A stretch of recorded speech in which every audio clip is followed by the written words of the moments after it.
কখন গর্ভের বাচ্চার নড়াচড়া নিয়ে চিন্তিত হবেন?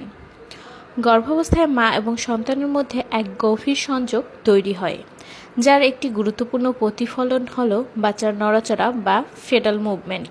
গর্ভস্থ শিশুর নড়াচড়া গর্ভস্থ একটি স্বাভাবিক ও আশাব্যঞ্জক ব্যাপার, যা সাধারণত গর্ভধারণের 18 থেকে 25 সপ্তাহের মধ্যে অনুভব হয়, বিশেষ করে যাদের এটি প্রথম সন্তান নয়। প্রতিটি গর্ভবতী মায়ের জন্য এই অনুভূতি আনন্দ স্বস্তির কারণ হয়ে দাঁড়ায়। তবে অনেক সময় দেখা যায় যে বাচ্চার নড়াচড়া কমে গেলে বা অনিয়মিত হয়েছে, যা গর্ভবতী মায়ের মনে উদ্বেগের সৃষ্টি করে।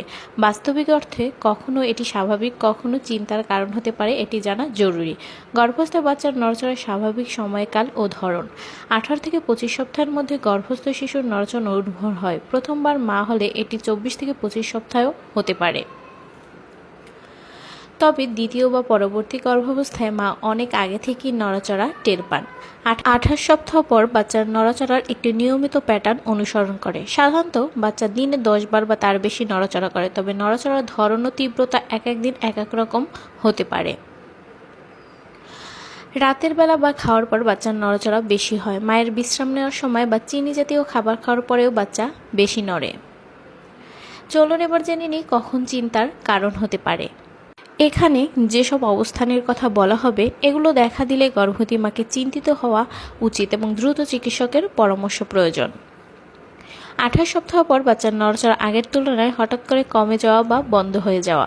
যদি 24 ঘন্টার মধ্যে বাচ্চার কোনো নড়াচড়া না টের পান, অথবা যদি প্রতিদিনের তুলনায় অর্ধেক বা তার কম নড়াচড়া হয়।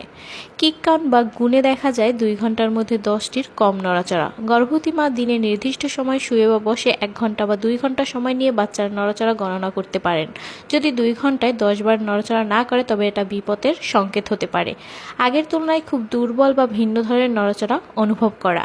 যদি নড়াচড়া দুর্বল, অস্পষ্ট বা খুব অল্প হয়ে যায়, তবে এটি প্লাসেন্টা সমস্যা, অক্সিজেন স্বল্পতা বা গর্ভপুলের জটিলতার ইঙ্গিত হতে পারে।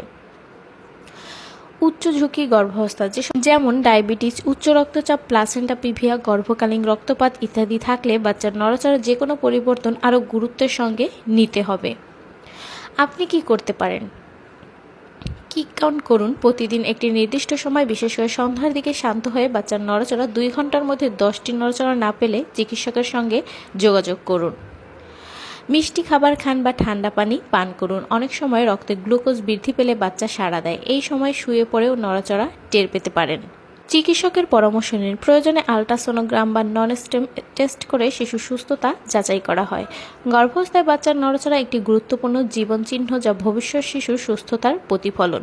যদিও প্রতিটি গর্ভস্থ এবং প্রতিটি শিশুর নড়াচড়ার ধরন ভিন্ন হতে পারে, তবুও কোনোরূপ বড় পরিবর্তন বা হঠাৎ কমে যাওয়া দুশ্চিন্তার কারণ হতে পারে। এমন পরিস্থিতিতে অবহেলা না করে দ্রুত চিকিৎসকের সহায়তা নিন। সচেতন মা এবং দ্রুত পদক্ষেপ একটি সুস্থ নিরাপদ প্রসব নিশ্চিত করতে পারে।